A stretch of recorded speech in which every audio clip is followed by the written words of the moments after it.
Ei pessoal, bom dia, tudo bom com vocês?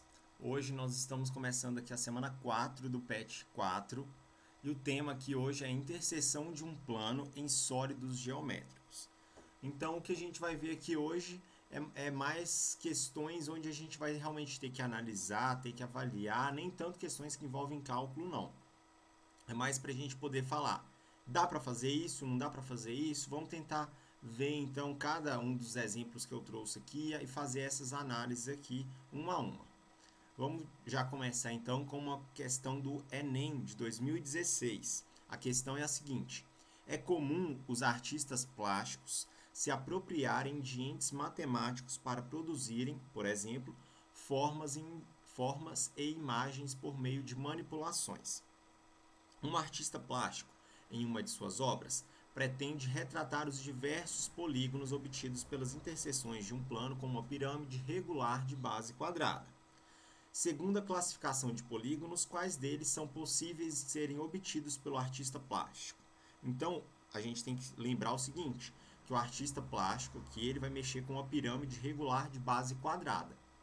Então, aqui eu até trouxe aqui um exemplo de uma pirâmide de base regular quadrada, que é uma pirâmide dessa daqui. Então, a gente tem que pensar o seguinte: vamos tentar usar realmente a imaginação aqui, tá, gente? É um exercício mais de avaliar tudo aquilo que pode acontecer. Então, quando eu falo de ter uma interseção com o plano, vamos pensar o seguinte: eu vou cortar essa pirâmide aqui. De que forma que eu posso cortar essa pirâmide? Ou mais importante ainda, que é o que o exercício está querendo, quando eu faço esse corte, quais figuras que vão surgir? Vão surgir quadrados, triângulos, quadrados, de novo, né, trapézios, quadriláteros, irregulares, pentágonos. O que pode surgir nisso tudo aí? Será que dá para formar só quadrados? Só triângulos e quadrados? Vamos tentar analisar cada uma dessas possibilidades aqui. Ou seja, a primeira delas eu acho que seria a mais simples, seria se eu cortasse essa pirâmide no meio.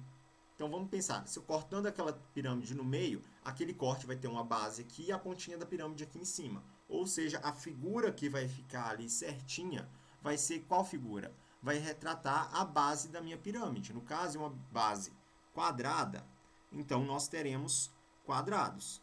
Concorda? Mas será que esse seria o quadrado apenas? Vamos ver aí se a gente tem uma outra possibilidade aqui. Repara que as faces da pirâmide, elas formam que figura? As faces laterais dela aqui, olha, tipo essa daqui, formam triângulos. Então, se eu cortar a minha pirâmide baseado na face dela ali, olha, cortar nesse sentido da pirâmide, nós teremos triângulos. Ok? Mas a gente já viu que vai ter quadrado e agora a gente está vendo que vai ter triângulo. Mas vai ser só triângulos e quadrados apenas? Aqui o exercício fala também dos trapézios. Será que se a gente cortar de outro jeito a gente consegue obter trapézio? Vamos pensar o seguinte: se eu cortar então uma pirâmide nesse sentido aqui, olha, na diagonal, que tipo de figura que eu vou obter ali? Vai ser um trapézio? Vai ser um quadrilátero? Vai ser o quê? Lembrando que aqui ele não fala que vai ter um corte apenas não, tá, gente? Então aqui ele fala por meio de manipulações, ou seja, ele pode fazer quantos cortes ele quiser ali na nossa pirâmide. Então a gente vai ter que tipo de figura aqui? E aí, o que vocês acham? A gente já viu que quadrado apenas não pode ser porque a figura vai ter triângulo também. Triângulo e quadrado? Será que a gente vai ter um trapézio? Ou será que a gente vai ter quadrilátero irregular? Ou ainda será que a gente vai conseguir ter pentágono? Como que a gente vai conseguir fazer isso? Pensa o seguinte: se eu cortei a pirâmide desse jeito, depois eu vim com um corte vertical aqui nela, sempre fazendo essas interseções com o plano. Aqui fica um pouquinho mais difícil de explicar, eu diria, porque é realmente complicado de mostrar isso num plano aqui com duas dimensões, que é o caso que a gente está tendo aqui agora, né, onde a gente só vai ter o comprimento e a largura.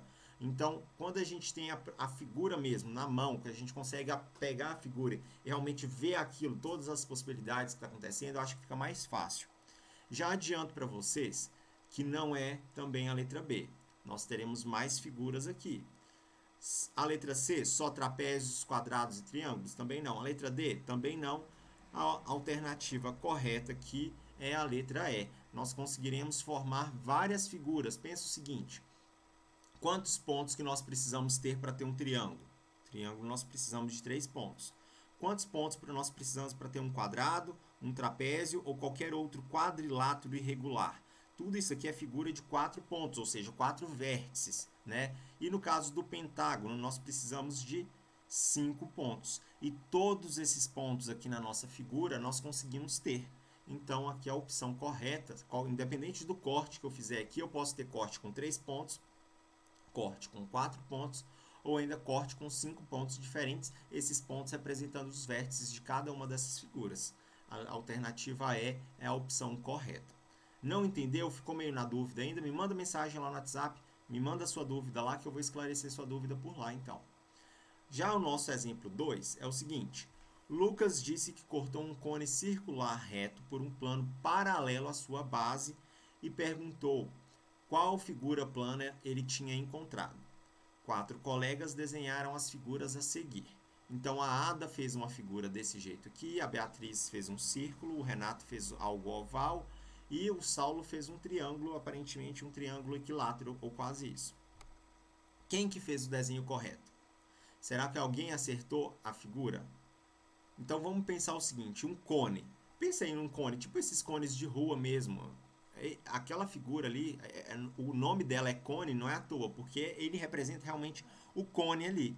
E como que a gente vai fazer isso? Se eu quero pegar um corte paralelo à nossa base, então o nosso cone, deixa eu tentar ilustrar para vocês aqui. Então, olha, nós temos o seguinte, o nosso cone com as seguintes medidas aqui, ó.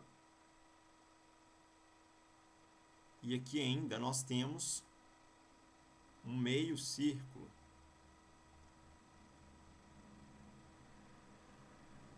Aqui. Meu cone ficou meio torto aqui, mas vamos tentar entender a partir disso aqui. Ok. O cone, a base de todo o cone é um círculo, tá, gente? Então, o círculo é a base do nosso cone. Se eu for fazer um corte paralelo, à base, meu corte tem que ser desse jeito aqui ou desse jeito aqui. Quando eu digo paralelo à base, significa que a minha base está aqui do meu cone, eu vou fazer um corte aqui ou aqui. Eu vou fazer cortes próximos à minha base, mas nunca rente à base, nunca em cima da minha base.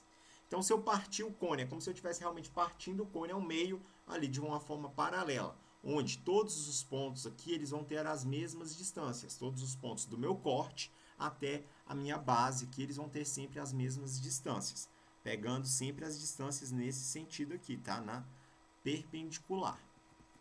Então, fazendo esse cálculo, fazendo esse raciocínio, olha, a gente já consegue ver que não foi a Ada e não foi o Saulo. Por quê? Eu poderia ter uma figura bem parecida da Ada ou do Saulo se eu tivesse partido na perpendicular. Ou seja, se eu tivesse partido o cone de cima para baixo, no caso. Né? Aqui eu estou partindo de um lado para o outro. Então, o Renato ele fez uma figura oval. A Beatriz fez um círculo. Eu não falei que a base do meu cone, não falei que ela é um círculo? Se ela é um círculo, eu vou fazer um corte paralelo à minha base. Esse corte ele também tem que ser um círculo, independente do tamanho. O tamanho é lógico que vai variar, né? Na pontinha lá do cone vai ser um círculo menor, na base do nosso cone, próximo à base, vai ser um círculo maior. A figura oval, a menos que o cone esteja amassado, o que não é o nosso caso aqui, né? Então aqui a gente tem a letra B, que vai ser a nossa opção correta aqui. Então foi isso. Esse foi a nossa semana 4 aqui. Mais uma vez, essa semana 4 é mais uma questão de análise mesmo, né? Se a gente conseguir ter essas figuras para poder imaginar, para poder às vezes fazer mesmo esses cortes nas figuras, fica mais fácil de entender e de ver o que está acontecendo. E é isso, pessoal. Na semana que vem a gente começa a nossa revisão do PET 4 e aguardo todos vocês de novo. E, para a gente finalizar a nossa aula aqui, a palavra-chave de hoje vai ser sólidos geométricos. Na verdade, é o termo sólidos geométricos. Me manda esse termo, então, lá no WhatsApp para vocês garantirem a presença, tá? No mais, pessoal, até semana que vem, então, hein? Tchau!